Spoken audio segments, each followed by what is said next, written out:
कार्तिक मास के कृष्ण पक्ष की त्रयोदशी को धनतेरस का पर्व मनाया जाता है। धनतेरस के दिन समुद्र मंथन से उत्पन्न माँ लक्ष्मी और महाविष्णु के अंश धनवंतरी देवता की पूजा की जाती है। लेकिन साथ ही इस दिन कुबेर देवता की पूजा का बहुत ही महत्व है। कुबेर देवता की कृपा प्राप्त किए बगैर माँ लक्ष्मी का आशीर्वाद प्राप्त नहीं किया जा सकता।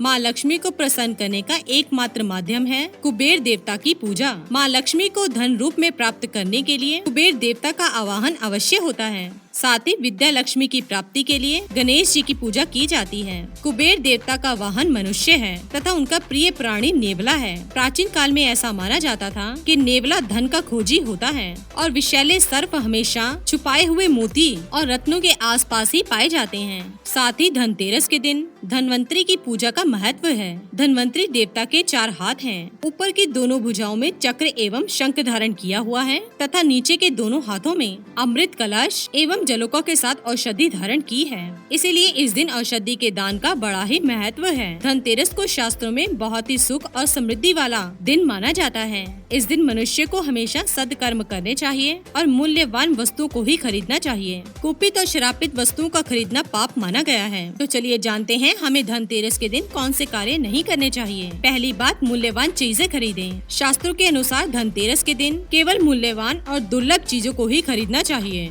जैसे कि स्वर्ण और चांदी से बने गहने या फिर हीरे मोती या अन्य जवाहरात। लेकिन भूल से भी दूसरों की पुरानी चीजें ना खरीदें। सोना खरीदते समय भी दूसरों के पुराने गहने ना खरीदें। दूसरों की पुरानी चीजें खरीदने से उनकी नकारात्मक ऊर्जा आपके घर में प्रवेश कर सकती है। लोहा ना खरीदें। शास्त्र के अनुसार देवी लक्ष्मी की बड़ी बहन अलक्ष्मी के आभूषण लोहे से बने होते हैं और जो काले रंग के होते हैं, और देवी लक्ष्मी के आभूषण स्वर्ण के होते हैं और इन आभूषणों पर हीरे मोती जड़े हुए होते हैं। अगर आप लोहों से बनी हुई वस्तुएं खरीदेंगे, इसके साथ ही आपके घर में देवी अलक्ष्मी का आगमन होता है। अलक्ष्मी के साथ आपके घर में दुख, बीमारी और दरिद्रता प्रवेश करती है। काले वस्त्र। देवी लक्ष्मी लाल, गुलाबी और पीले वस्त्र में शोभनीय है तथा माता अलक्ष्मी काले रंग के वस्त्रों में अशोभनीय है। अतः इस दिन भूलकर भी काले रंग के वस्त्र ना खरीदें। काले रंग के वस्त्रों को खरीदकर घर में लाना मतलब माता अलक्ष्मी को निमंत्रण देना होता है। इसलिए काले रंग की कोई भी चीज ना खरीदें। बिछिया ना खरीदें।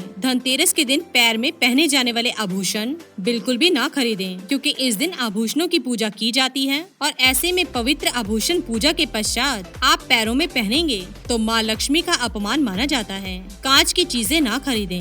कांच की चीजें खरीदना अशुभ इसलिए होता है, अगर गलती से भी कांच की वस्तुएं खरीदने के बाद टूट जाती हैं, तो इसे अपशगुन माना जाता है और दुष्ट संयोग बन सकता है। कांच का आईना टूट जाता है तो बहुत ही अपशगुन माना जाएगा। देवी अलक्ष्मी अपना रूप टूटे हुए आईने में ही निहारती हैं, ताकि उन्हें उनकी क्रूरता का आभास ना हो। चमड़े से बनी चीजें। इस शुभ दिन पर चमड़े से बनी चीजें भी ना खरीदें, क्योंकि ये चीजें पशुओं की हत्या करके बनाई जाती हैं। अतः इन चीजों का खरीदना महापाप माना जाएगा। धनतेरस के दिन किसी भी स्त्री, भिखारी, ब्राह्मण तथा ज्ञानी व्यक्ति का उपहास ना करें। इस दिन दानी लोगों की प्रशंसा करने से पुण्य की प्राप्ति होती है और स्वयं दान करने से आर्थिक लाभ होते हैं। बीमार व्यक्तियों को वस्त्र एवं अन्नदान करने से धनवंतरी देवता प्रसन्न होते हैं और आजीवन अच्छे स्वास्थ्य और आरोग्य की प्राप्ति होती है। इस दिन मिट्टी के दिए अवश्य दान करें, क्योंकि मिट्टी के दिए प्रकाश को दर्शाते हैं। इनका दान करने से देवी लक्ष्मी प्रसन्न होती हैं। लेकिन इस दिन झाड़ू का दान ना करें। ऐसा माना जाता है कि झाड़ू में देवी लक्ष्मी का वास होता है, अतः इसका दान करने से देवी लक्ष्मी घर से चली जाती है। तो दोस्तों, ये थे वो काम जो हमें धनतेरस के दिन नहीं करने चाहिए।